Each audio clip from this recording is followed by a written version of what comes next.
I wouldn't buy the idea of 6 cars and houses in Lagos and Abuja, and personnel aids and all the rest. I would also buy the idea of house anywhere in Nigeria.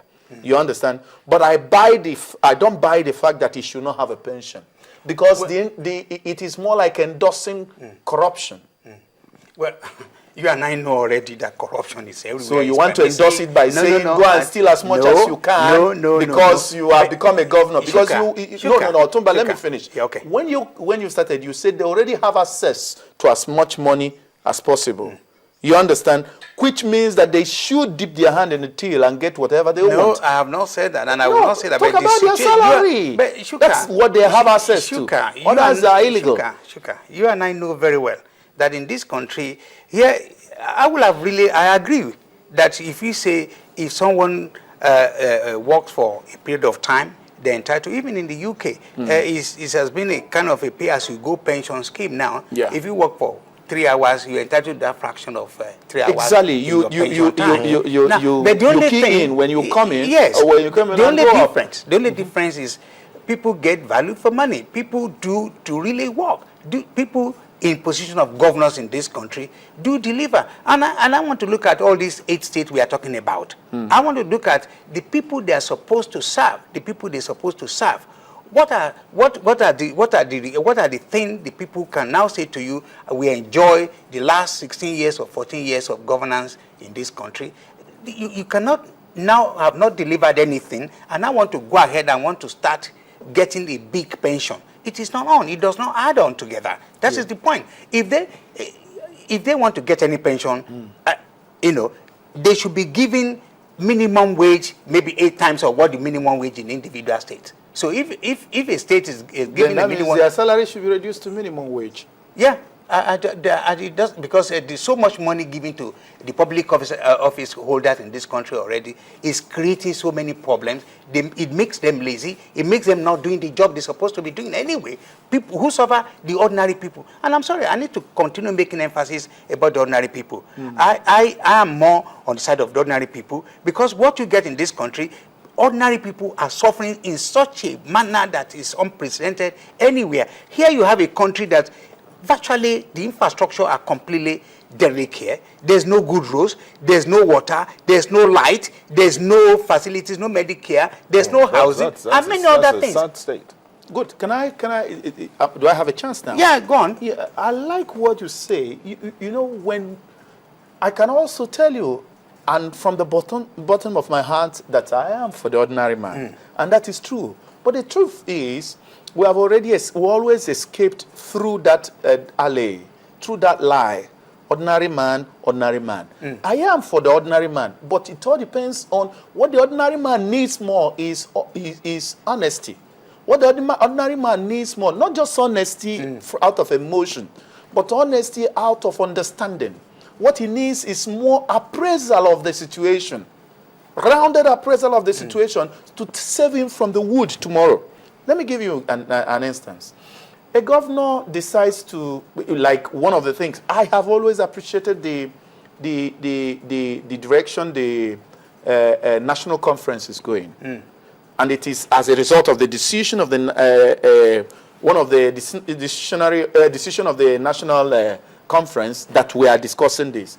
And I understand, being a person in communication, that there is always a time when it comes to, because of social situation, people begin to say, to appease the sentiments on the street, given the fact that the one of Akwa Ibom raised an uproar, and people now can empathetically begin to respond to it. But the issue is that this man who you call a governor, immediately he walks into the State House, he leaves the comfy of his home. Even as you look at it as... He leaves what? The comfy. Comfy? Of his comfort. I understand. Yes, he leaves the comfort of his home. Shuka, don't ambush my fact. Okay, all right. You understand? He leaves the comfort of his home, if you prefer the word. But then he leaves the comfort of his home and goes to the boiling mare, where you have what looks like a comfort, but it's an abstract comfort of the State House, where a place that is no man's land, except the place of the butler who handles the kitchen and who can poison him any moment. He leaves the comfort of your 8-hour sleep, 7-hour sleep, because his phone can buzz anytime. He leaves the comfort of holding his briefcase and managing his itinerary. By the time he leaves his business, and from 1 to 2 to 3 to 1 million of them that has left government house in Nigeria and everywhere, they come back to their business, and their business is actually worse than they left it. This man deserves a little bit of a cushion. And immediately he leaves the government house, his personal responsibilities increase. It could be a person who is cocooned in his personal affairs. But immediately he leaves it, he becomes a leader of thought in his state or in the nation, and people begin to come to him as if they are demanding his money. He also becomes a targeted person, but he doesn't have the kind of aids that are going to protect him. And you feel that if you tell me that he doesn't deserve a pension, it may not be the 100 million. Yeah. It may not be any other thing. And then he will go, and then somebody goes, mind you, he's going to make decisions. Okay, you know what? Let me just... That will affect some people. Before you respond to that, see this. Yes. Let's just define that word pension. This from a dictionary. It says, a fixed amount, other than wages, paid at regular intervals to a person or to the person's surviving dependent in consideration of past services, 1, age, 2, merit, 3, poverty, 4, injury, 5, or loss, 6.